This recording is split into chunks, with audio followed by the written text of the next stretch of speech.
So what we're going over today is Highrise fire attack. We're going to be going to a 2-inch lightweight attack hose. That orange stuff, the orange hose right there illustrates that. We'll also be going with an 1 1/8" smooth bore nozzle. That it's going to give us our flow at lower pressures. This nozzle operates at 50 psi and gives us 200 GPM. So compared to our automatic nozzles that we have to have all the way up to 100 psi, pressures are going to be tough to get on a high-rise incident on higher floors. So that's why we're going to be going to a low pressure smooth bore nozzle for our high-rise pack. So when we actually move to our high-rise pack, what we have here, this will be able to be draped over a bottle and carried upstairs. We have our Y that will connect to our feeder and our attack lines, our pipe wrench. We have our two most important components here is our inline pressure gauge and our 60-degree elbow.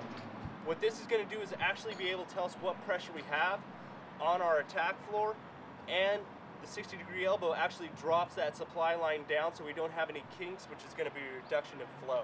We have spanner wrenches in here and also some chalk for any search activities or markings you need to do. We have a 10-foot piece of supply line there to drop it out of a cabinet. If we have a tight cabinet and we can't fit our elbow and our pressure gauge, we can use this short piece of hose to get that connection down on the ground. So that's going to be our high-rise pack and our 2-inch hose bundles. So what we have here is our traditional standpipe setup. First, we have our inline pressure gauge to actually show us what pressure we have on the floor below the fire. That goes into our 60-degree elbow, which makes a nice gradual turn for our 2.5-inch supply line, so there's no kinks in the hose to reduce the flow. As we follow our 50-foot feeder to the fire floor, we have individuals in place that are here for kink management. We come up, we have someone at the Y who's actually going to control the water flow to the fire attack team. We have our fire attack team on a controlled stairwell ready to make entry, and the rest of their attack hose is flaked up to the floor above.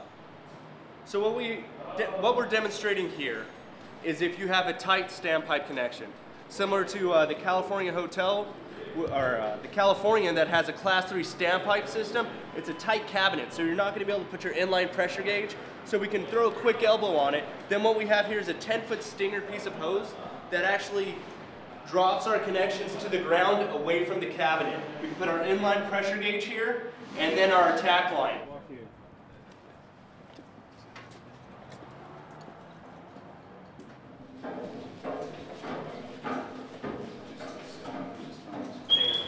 That can go down.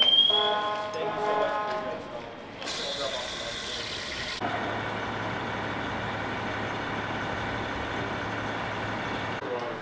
Ready for water?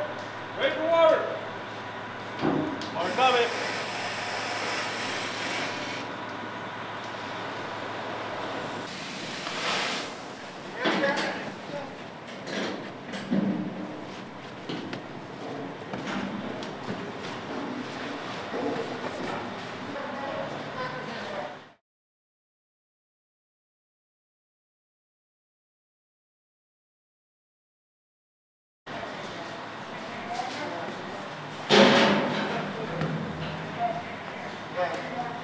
Run out there,